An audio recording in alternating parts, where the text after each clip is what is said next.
Mga mensahe ang kailangan marinig ng mga sa buong 2 weeks na to. Pwedeng nangyayari na tong wedding o mangyayari pa lang. Kung hindi man para sa inyo itong magiging reading, di baka para sa someone na malapit sa inyo o sa someone na kakilala niyo mismo. Baka may lumabas na gender mamaya. Gawin nyo na lang energy, masculine at feminine energy. Pwede rin naman na huwag nyo napansinin ng gender. Hindi ko masasabi kung anong magiging reading, kung positive ba o negative.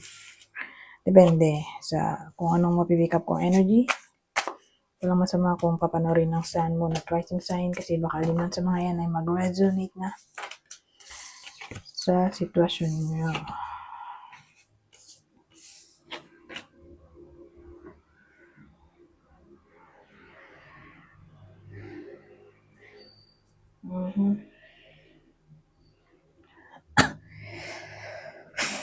So ano to? May tao tayo. So, kunin nyo lang yung info na sa tingin nyo fit sa inyo o sa kakilala nyo. Kasi kung di kayo to, kung babanggitin ko, di probably kakilala nyo o idol nyo yung tatamaan ng reading natin. So, yung description natin ay lalaki ba to? Oo, lalaki. Pwede rin namang babae, pero extrovert siya. Tatama lang sa babae kung extrovert. Pero kung lalaki, whether introvert o extrovert, basta lalaki. Kung babae, doon nga lang tatama sa extrovert. Ngayon yung edad niya mga 30. Mga ganun. 32, 32, 39 years old.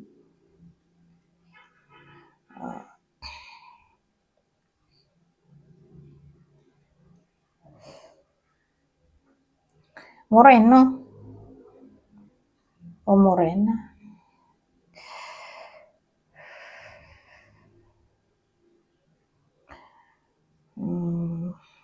Medyo dramatic, impulsive, action-oriented, hot and cold, on and off, charming, pwede rin. Ganun yung ano niya, description niya. Medyo flirty, pwede rin. Ngayon,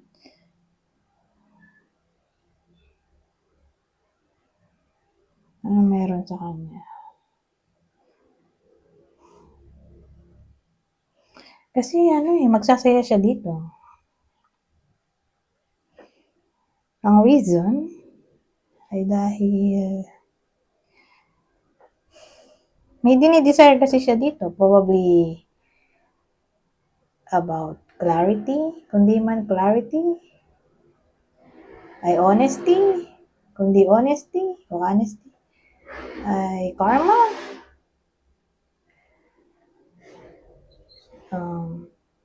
Kundi ganon, di karma. Di punishment. Sabagay, karma na rin naman yun. Punishment.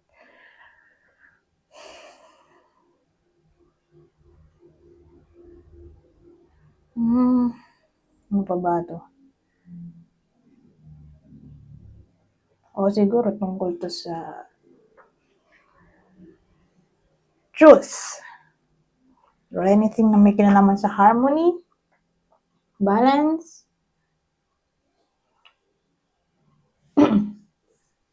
o baka naman talagang justice, kasi justice to eh. Depende sa sitwasyon nga. So, kunin nyo lang info na sa tingin nyo fit sa inyo base dun sa description ng justice.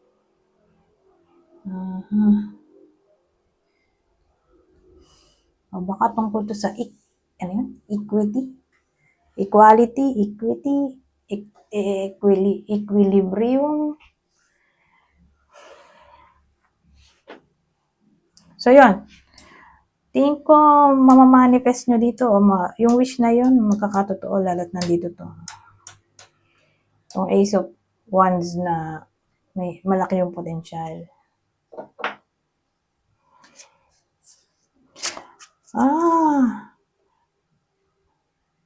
So again, depende nga. Kung halimbawa, kayo yung description dito, na sinabi ko, di kayo yung magsasaya. Ngayon, reward pa pala to. Reward sa effort. Pwede. Siningit ko. Ngayon, kung sabihin natin, ginost kayo ng taong to, o naging flirty siya sa ibang tao, karma. Sabihin natin yun ang wish. Makuha yung karma. Malaki potential na darating yun. Yung karma. Justice.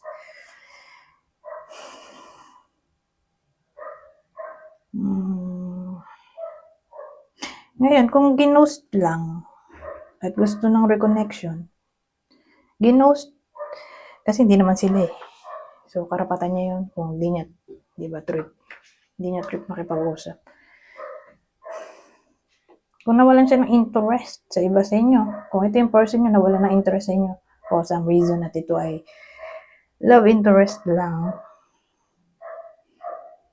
at gusto niyo mag-reconnect kayo, yun ang wish, halimbawa, at yun ang desire, tingin ko magbabalik yan. Kasi ano to hot and cold energy. At magpapaliwanag siya bakit gano'n. Bakit siya biglang nawala. So, may revelation o confession na maaaring mangyari kung ghosting o nawala yung communication for some reason o nagka-problem.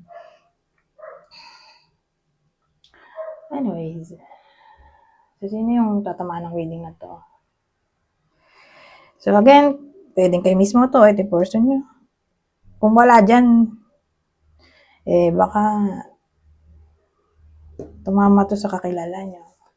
Sabihin natin, single naman kayo, hindi kayo interesado sa ganitong description, baka tumama to sa kakilala nyo, malapit sa inyo, o idol. Anyways, ito na yung clue natin. So, punta tayo sa partner.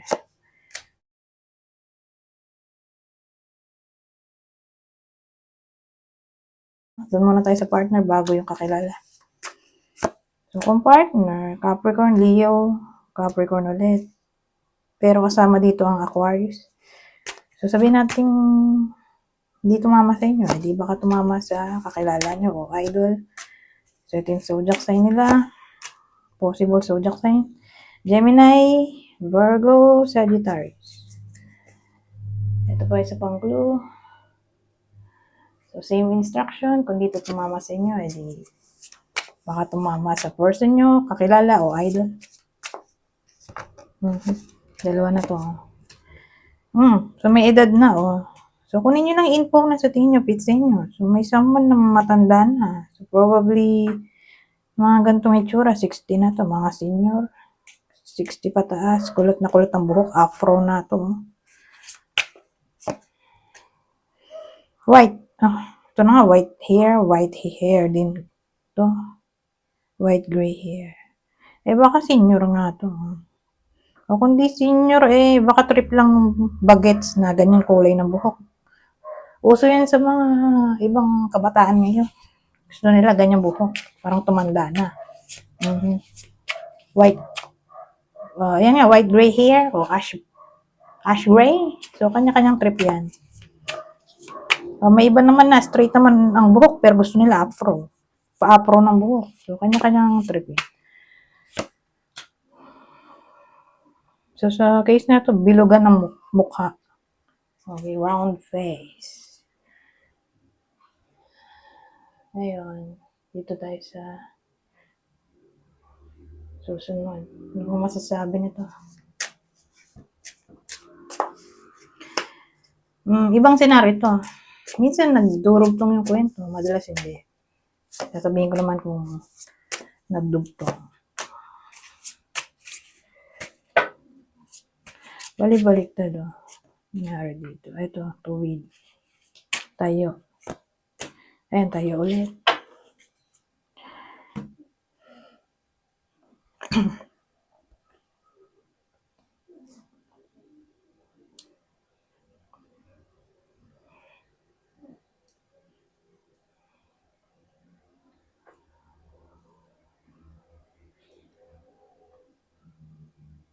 tingin ko magkarugtong to dun sa sinabi kong may ghosting, no contact, o problem sa communication. Yung kaninang nabanggit ko dun sa dito sa tarot na isa. Na yun nga, magre-reconnect, di ba? Sabi ko may marireveal o confession ng feelings, thoughts. Ito na yun, oh. May reiteration na malaki chance na reconnection mula sa taong hindi na nila nakakausap for some reason o nawalan na lang ng interest o sabi natin hot and cold sa iba sa inyo. Come and go, energy. So, ayan, magbabalik na naman siya. Oh. May chance nga. At magiging masaya kayo.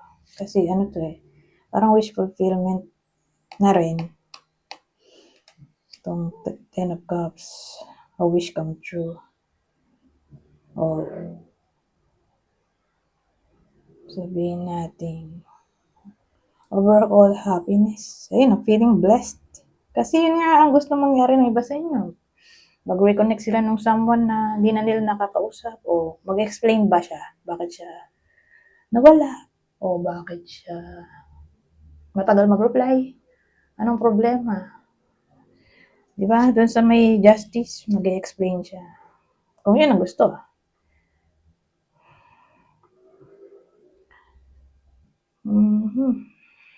So, overall, magiging masaya yung iba sa inyo kasi nga magre-reconnect sila ng taong gusto niya pong makausap.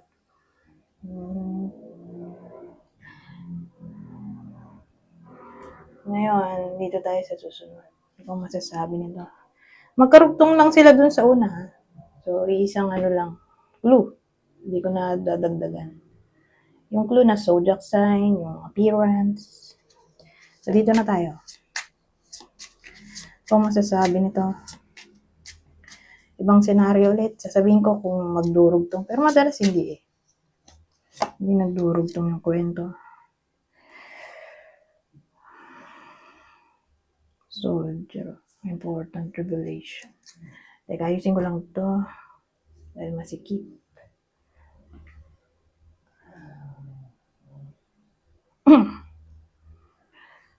So, yan. May soldier tayo. Important revelation. Ano kaya to? Kasi alam ko ang soldier, ano sila eh, siyempre, pag kumilos sila, palihim, di ba? May strategy sila. So pag nakita ko yung soldier, pwede rin siyang card ng secrecy, suspicion. Di ba? Yung mga soldier, police, ayun nga, tawag dito, lagi sila nagmamanman, di ba? So, may tendency ng suspicion. Nagmamanman kapag tingin nila may something wrong o may evidence na napapatunay na kailangan nila talaga magmanman sa tao. So, pwede rin siyang card na suspicion. Pwede nga rin card yun ng ano eh. Law. Ano yun? Peace and order o arguments. Kasi, di ba, yung police, soldier, sila yung taga-ayos ng gulo. Sila nga yung patupad ng peace. Law and order. Para ba to? Ayun, paano isasama itong ano?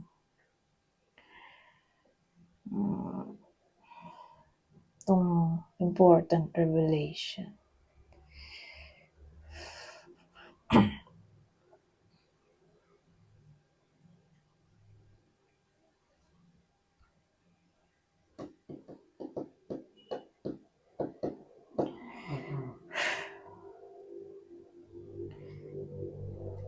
Ito kasi ay tungkol sa something na parang confidential.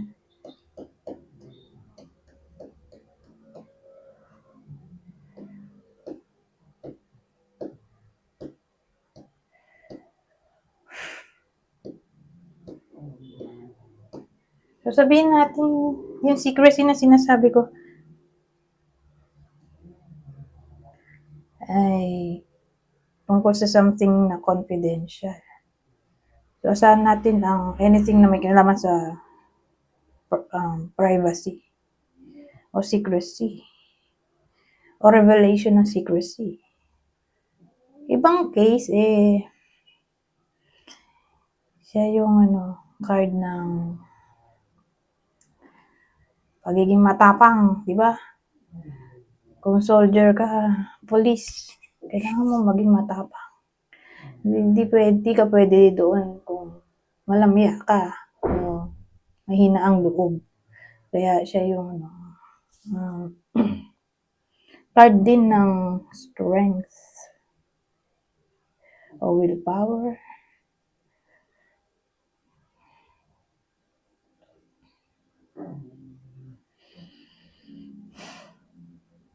Ngayon, sabihin natin may sasabi ng secret sa iba sa inyo.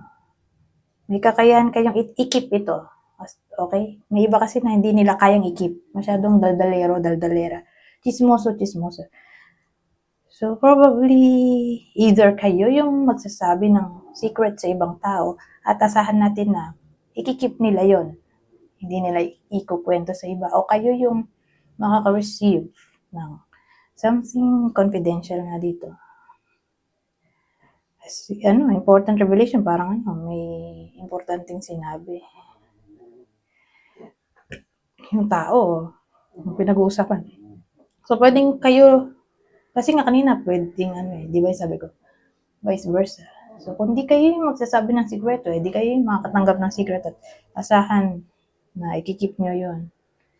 Asahan ng friend nyo o kung sino man yan ang inyong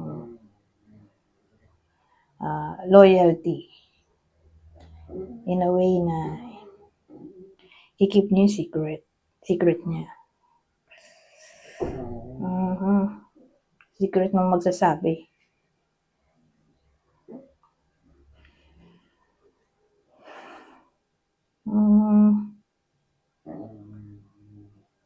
Baba to.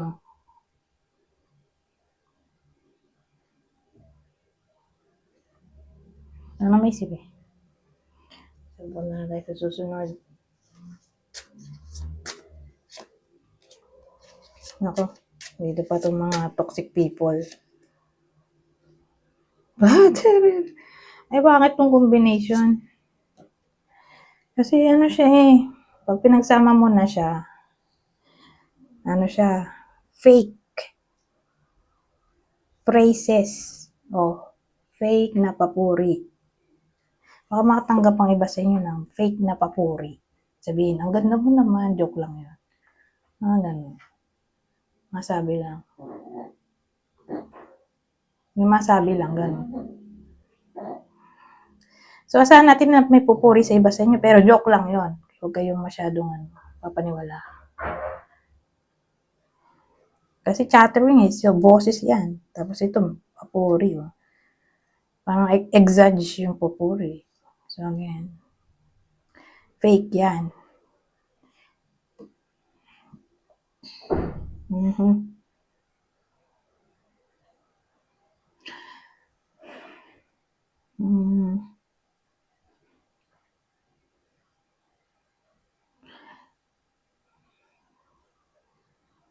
O pwede rin may someone na magiging mabait sa iba sa inyo. All of a sudden. Yung pala may motibo. May siya, masamang motibo o hidden agenda. So, beware sa mga taong bigla na lang babait sa iba sa inyo o all of a sudden hindi nyo nakakausap, ayun nga, all of a sudden biglang magiging communicative. Yung pala, hingi ng pabor. Ganun. Parang bibilogin mo ng utak nyo, saka siya hihingi ng pabor.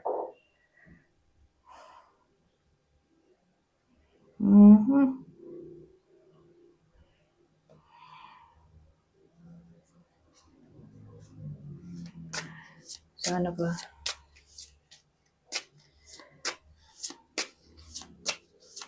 Ay, tama na yan. Dito na tayo sa huling card o deck. So, dito sa deck na to,